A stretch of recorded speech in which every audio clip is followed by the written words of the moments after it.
All right, so the Dillon 550, I'm loading up some 40 right now. I went with the 550 over the 650 because the price, I mean, it's only like 150 less, but when you start getting into caliber changes, it gets pretty pricey. And then, you know, if you want new setups with different caliber conversions like this, it starts getting pretty pricey on the 650. I mean, the 550s, it's about $75 to $100 per caliber change, and the 650s, God, 150 around. But this thing just works great. I reload 9, 40, 45, 223, 30-06, 300 Win Mag, and I'll start doing 357 Magnum, 44 Magnum, and 30 carbine soon. But just go through real fast, and if you notice my light, this is $5 on Amazon. It's a sewing machine light. But what I noticed was thought I was going to stick it up here, and none of this is metallic. Like, none of it. The only thing metallic on here is that little pin right here, and that goes for the swing arm down here. But kind of surprised me, but the thing works great. It lights everything up real nice, and just start cranking through it. I go slow usually. The bench is a little wobbly. I still have to make a new bench. This was down here when I bought the house, so I thought I'd use it for now. But soon, when the summer comes, I'll build a big bench. I want at least like an 8-foot bench. But I still crank out about 400 or 500 rounds an hour, doing it just like this, nice and easy. You know, not trying to rush. And about every 50 rounds, I'll just check powder, the powder drop, and then my overall case length. And this thing drops powder just dead on. Like, every time I check it, I've barely had maybe a 0.5 grain difference once out of the thousands of rounds that I've actually loaded on this. But thing's nice and smooth. If I ever want to take a break, I just keep the press up like this, and you know, nothing's gonna get in, and I'm gonna know where my spot is once I come down, because these are already seated. So basically, the operation of this is the first round, and this is gonna deprime and resize, and it's also gonna put well, here, make sure I got powder in that one. So that's depriming and resizing on the first station on the updraw. And then when I'm coming down, if I push forward, it's gonna seat a new primer. And the second station, it just dropped powder, and it also belled the case. So I got powder in there.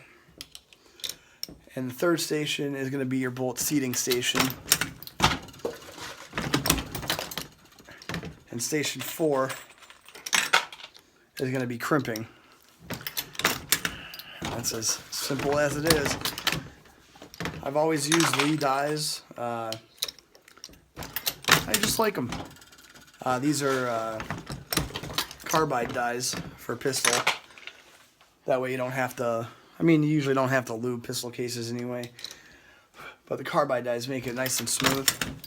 And probably a little more accurate when you're starting to press rounds. But yeah, if you guys are looking for a nice reloader, I was gonna do a Lee, like the turret press, but I just figured I wanted something that would last me a lifetime, and this has a lifetime no BS warranty on it. I do know that Mr. Dillon just passed away a couple months ago, and we'll see if there's any changes on that, but there shouldn't be. They have been a great company every time I've reached out to them, and nothing for any breakages. I haven't done much to this machine. Just ordered a couple more bases, and I I put a nylon ball in here instead of that metal one. It made it a little smoother. And what else? Geez, I think that's it for now. I know a lot of guys, they like running the ball bearing on this. Oh, yeah, you really can't see, but there would be like a wheel and a bearing that go onto this. This is for the This is a primer arm, and it's supposed to make it smoother. But once I start having issues with it, maybe I'll do something. But until then, it runs fine. So we'll just crank some out.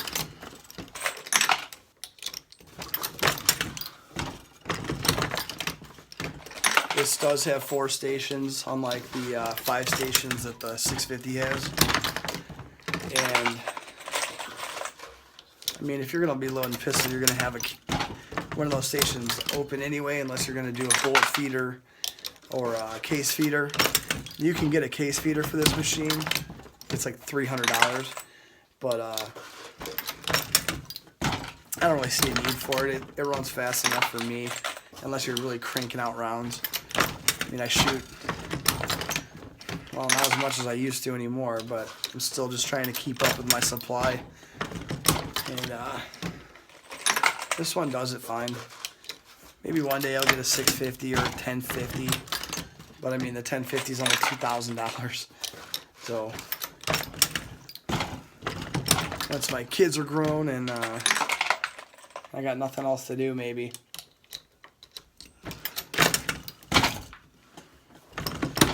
One thing I've noticed, if you go too fast, it will spit out spent primers, because it's got this way of catching primers up under here. Oh, here.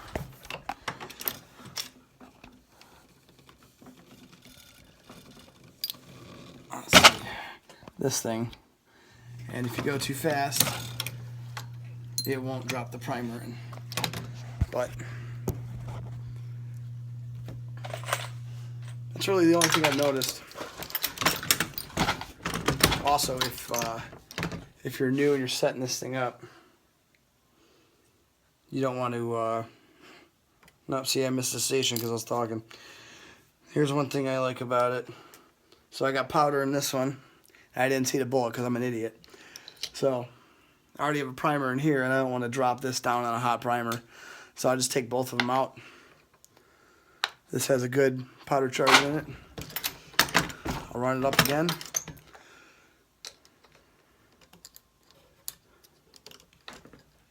And just put them back.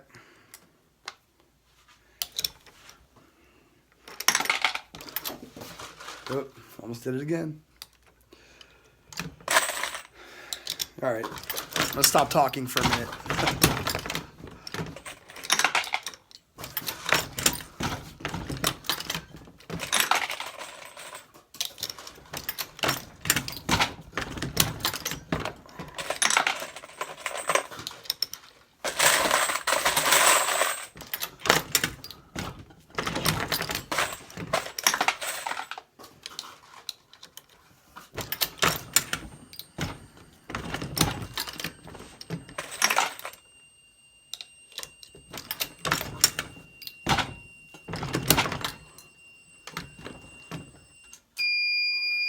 And that is my primer alarm.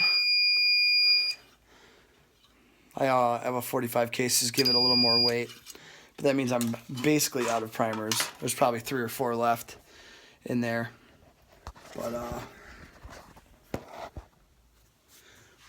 I still go. Just want to check. You'll feel it when you're out. It'll kind of do a weird stick, like stick into the primer. But you can also watch it down here and make sure you got a primer in this this cup. Usually get about 3 or 4 more after the alarm goes off. Say, no primers. So now I am done. I just take this case out, throw it back in the pile, and then seat around.